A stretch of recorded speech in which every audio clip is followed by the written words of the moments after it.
tua kay maleng sudana partidande kay maleng yu win jang slai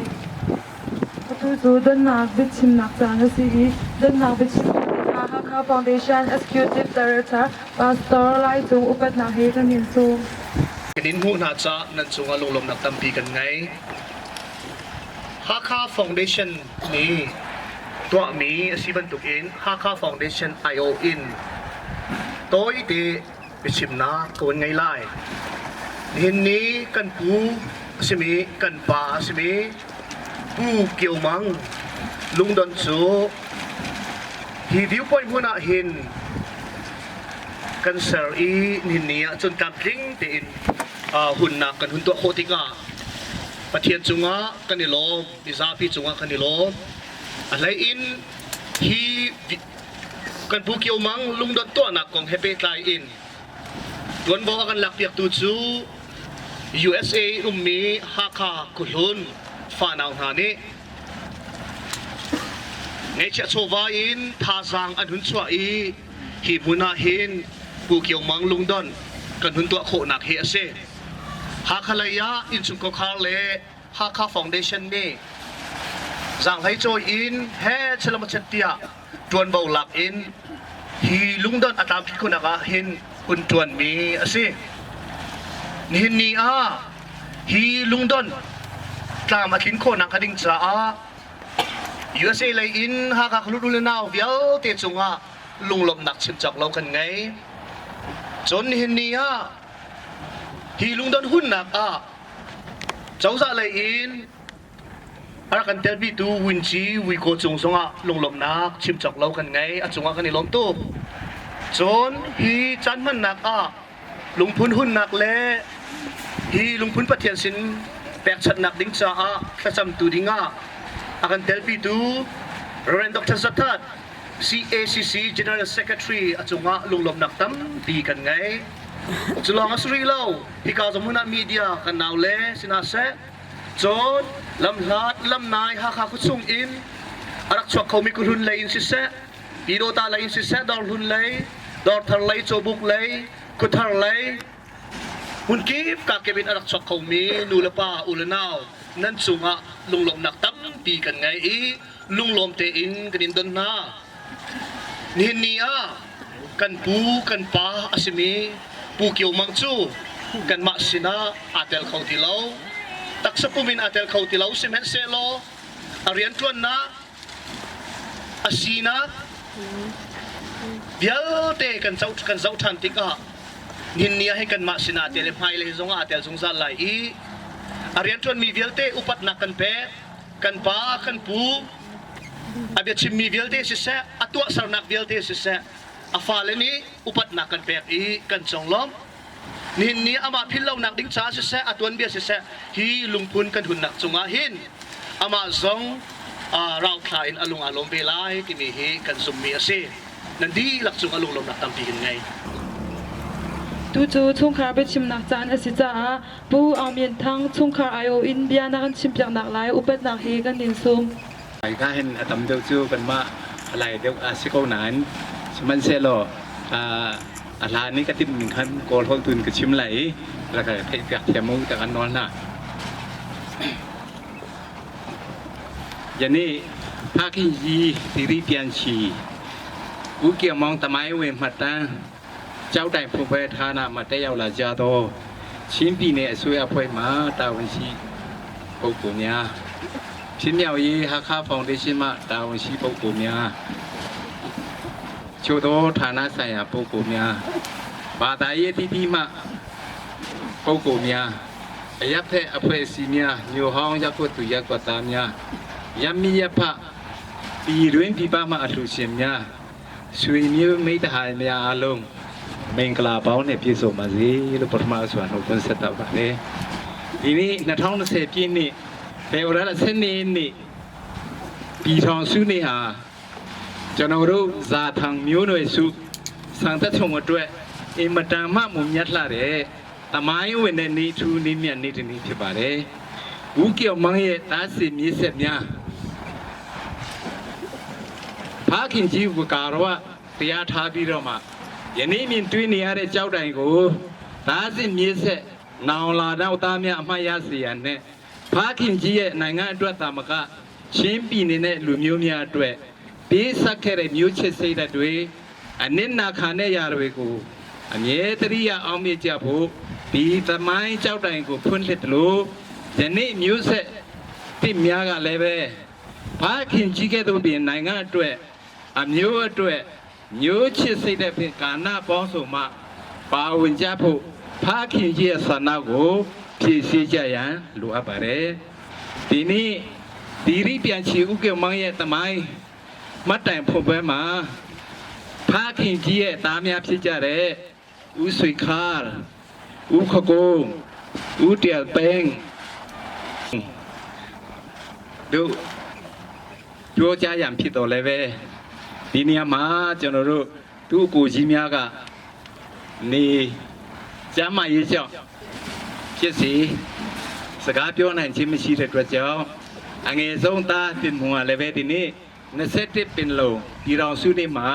ပြည်တော်စုအစိုးရအဖွဲ့မှဖိတ်ကြားပြီးပင်လုံးမှာတက်ရောက်လျက်ရှိတဲ့အတွက်ကြောင့်ဦးကျော်မောင်ရဲ့ညီဖြစ်တဲ့ကျွန်တော်ငါနေဒီနေ့တက်ရောက်စကားပြောကြခြင်းဖြစ်ပါတယ်ကျွန်တော်တို့အဖိုးဦးလျန်မိုးမှဦးvăn măngဦးမန်ကျဲ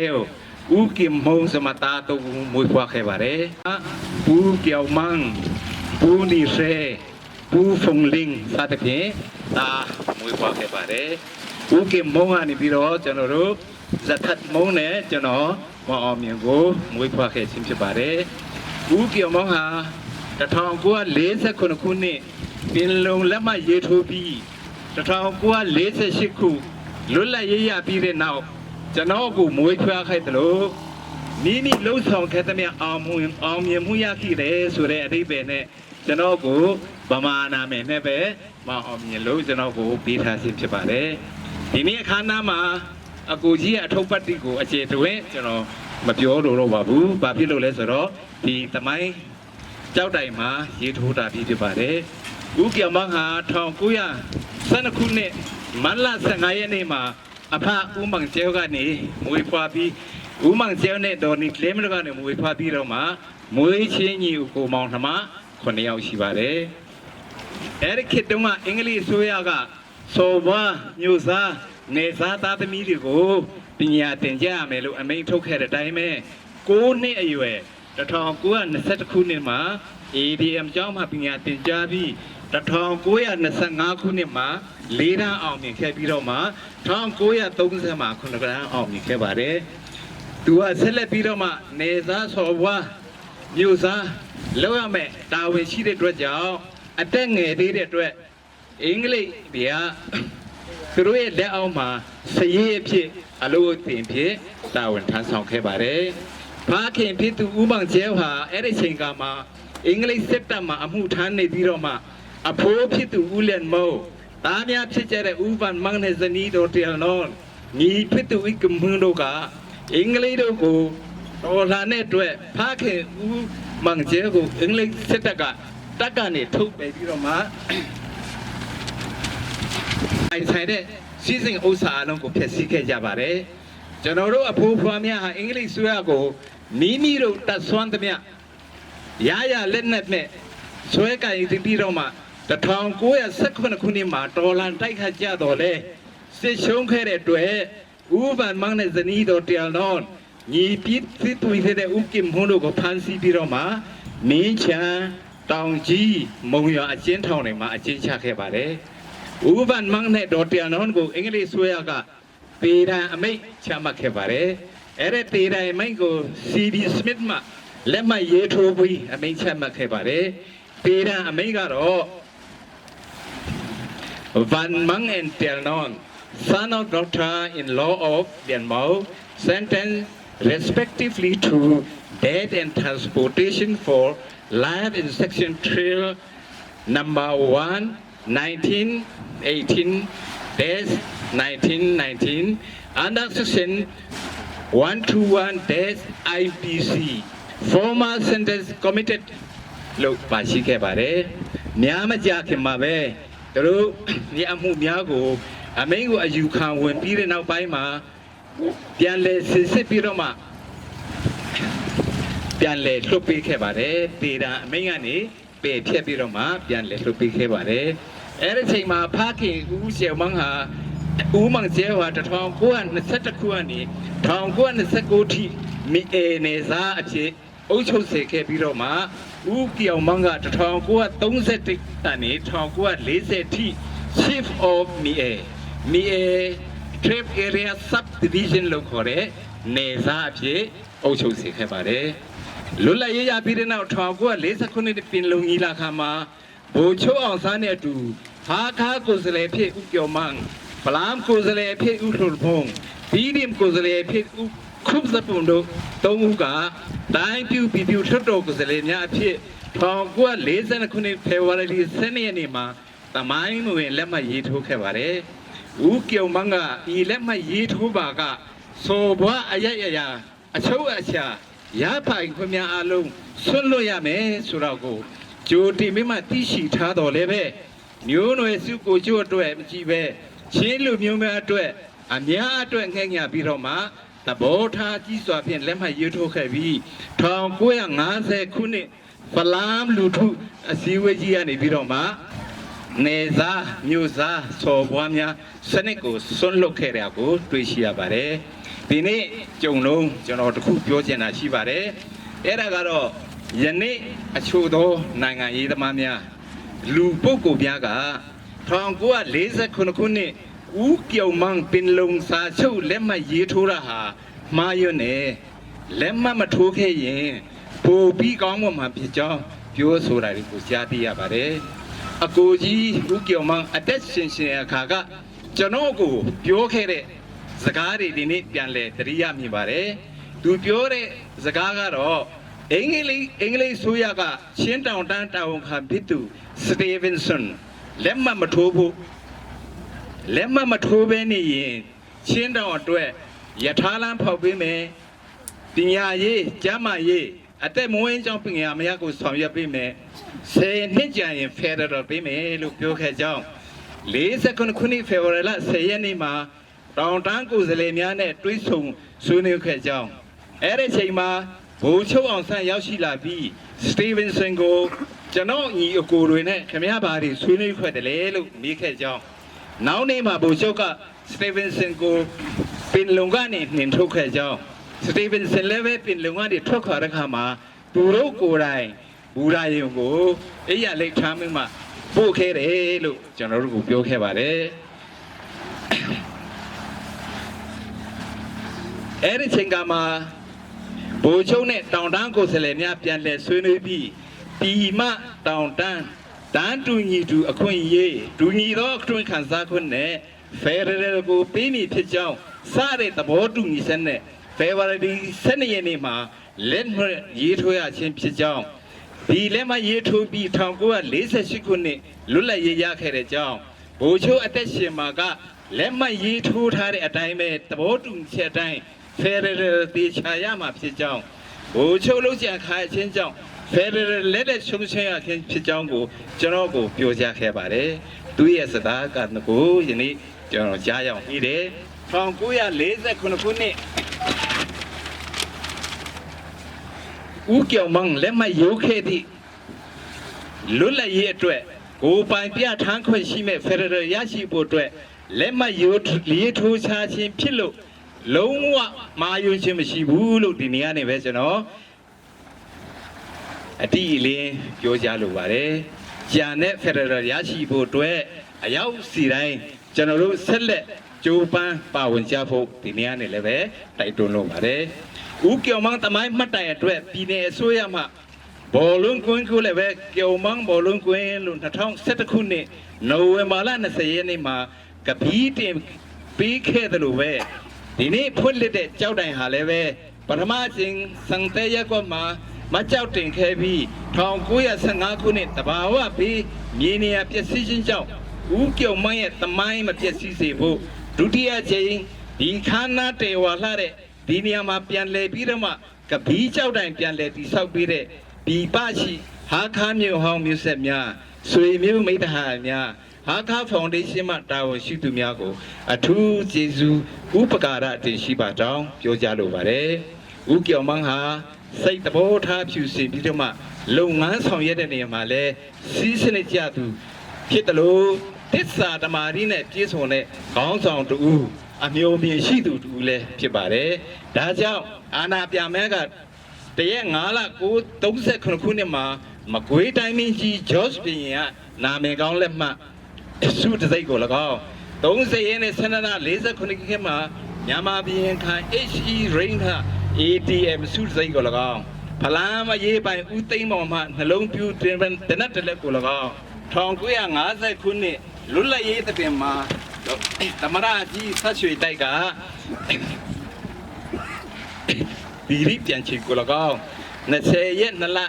1980မှာပြည်ထောင်ဝင်ကြီးဘိုလ်ချုပ်စိန်လုံမှချစ်ချီရေးလက်ဆောင်တလုံးပြူတင်တဲ့လက်ကို၎င်း20ရက်6လ1980မှာနိုင်ငံကုန်ကြီးပွဲပထမဆင့်နဲ့ငွေသား3000တိတိကိုရှိမိခြင်းခံခဲ့ရပါတယ်ကျွန်တော်တို့ကိုကြီးဦးကျော်မန်းဟာ1956ကနေ1965ထိဟာခါမြို့ဟောင်းတကြီးတာဝန်ထမ်းဆောင်ခဲ့ပြီးကွယ်လွန်သွားတဲ့ချိန်မှာနိုင်ငံအတွက်လူမျိုးအတွက်ရရွာအတွက်ကိုစွမ်းရှိသမျှညာစွမ်းရှိသမျှတိုင်းပြည်အတွက်မိမိကြရတောင်းကိုကြေးပွင့်စွာထမ်းဆောင်ခဲ့ပါတယ်မိသားစုကိုစားဤမှတ်တမ်းအဖြစ်ဂုဏ်ပြုပါတယ်ဦးကျော်မန်းဟာ1982ခုနှစ်မှာနှစ်ချင်းမင်္ဂလာခံယူပြီးတော့1982ခုနှစ်ဇန်နဝါရီ9ရက်နေ့မှာခေါ်တော်မူခြင်းခံရပြီးကွယ်လွန်သွားတဲ့ချိန်မှာဇနီးတော်တရားကျမ်းနဲ့အတူ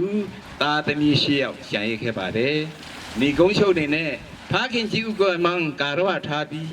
ဤကြောက်တံဖြစ်မြောက်အတွက်ငွေကြီးအားဖြင့်တော်၎င်းလူအားဖြင့်တော်၎င်းသမိုင်းအချက်လက်အားဖြင့်တော်၎င်းအကြံဉာဏ်အားဖြင့်တော်၎င်းအဖက်ဖက်မှပါဝင်ကူညီသူများကို၎င်းကျေးဇူးတင်ထိုက်သူအားလုံးကိုကျေးဇူးဥပကာရတင်ရှိပါကြောင်းပြောကြရင်ညီကုန်းချုပ်ပါတယ်အားလုံးကျေးဇူးတင်ပါတယ် Ribbon Tanzan Asalaim Bandaye Unji Bu Wigole Haka Foundation Chairman Salai Bansanjeu Ribbon Nakan Tan Piak Nak Lai Upat Nak He Kan Yin Sum Na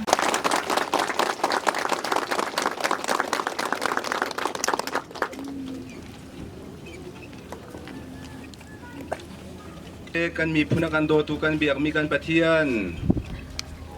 kan koram le kan lai mi phun ha koram tlang chung mi belte mirang uknak tangan kan lot khonang nading cha thong khada zakwa le somni le kum sri February ni le ni liawa kan lot khonang nading cha kan ba pu kyo mangchu tlang chung mi ai ole lai mi phun ai on rak maniจูลวดนะอามินทูดูกันป่าจูนี่จานะฮันบอยป่าสอบสิดกุมทุมเอาหล้วนหัว